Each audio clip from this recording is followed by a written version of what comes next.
ఆదికాండము 22వ అధ్యాయము. ఆ సంగతులు జరిగిన తరువాత దేవుడు అబ్రాహామును పరిశోధించెను. ఎట్లనగా, ఆయన అబ్రాహామా అని పిలువగా అతడు చిత్తము ప్రభువా అనెను.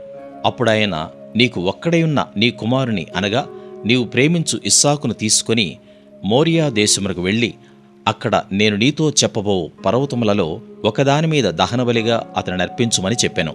తెల్లవారినప్పుడు అబ్రాహాము లేచి తన గాడిదకు గంతకట్టి తన పనివారిలో ఇద్దరిని తన కుమారుడగు ఇస్సాకును వెంటబెట్టుకుని దహనబలి కొరకు కట్టెలు చీల్చి లేచి దేవుడు తనతో చెప్పిన చోటికి వెళ్ళెను.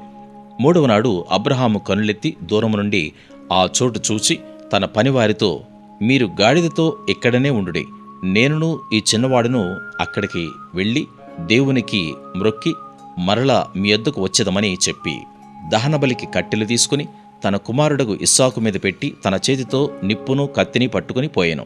వారిద్దరూ కూడి వెళ్ళుచుండగా ఇస్సాకు తన తండ్రి అయిన అబ్రాహాముతో, నా తండ్రి అని పిలిచెను. అందుకతడు, ఏమి నా కుమారుడా అనెను. అప్పుడతడు, నిప్పును కట్టెలను ఉన్నవి గాని దహనబలికి గొర్రెపిల్ల ఏది అని అడుగగా అబ్రాహాము, నా కుమారుడా, దేవుడే దహనబలికి గొర్రెపిల్లను చూచుకొనని చెప్పెను. అలాగు వారిద్దరూ కూడి వెళ్ళి దేవుడు అతనితో చెప్పిన చోటుకు వచ్చినప్పుడు అబ్రాహాము అక్కడ బలిపీఠమును కట్టి కట్టెలు చక్కగా పేర్చి తన కుమారుడగు ఇస్సాకును బంధించి ఆ పీఠము పైనున్న కట్టెల మీద ఉంచెను.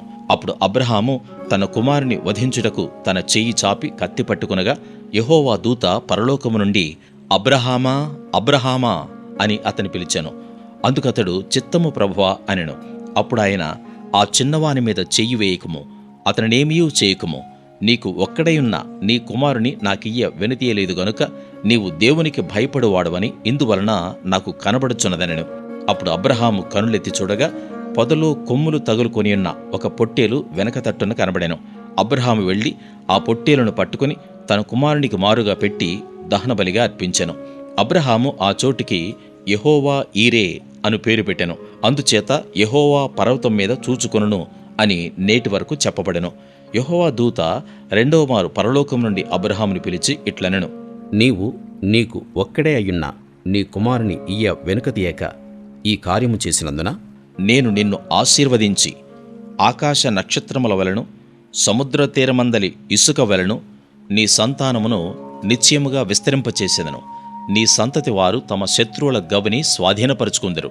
మరియు నీవు నా మాట వినినందున భూలోకములోని జనములన్నీయు నీ సంతానం వలన ఆశీర్వదింపబడెను.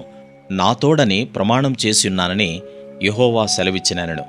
తరువాత అబ్రాహాము తన పనివారి యొద్దకు తిరిగి రాగా వారు లేచి అందరును కలిసి బెయేర్షెబాకు వెళ్ళిరి.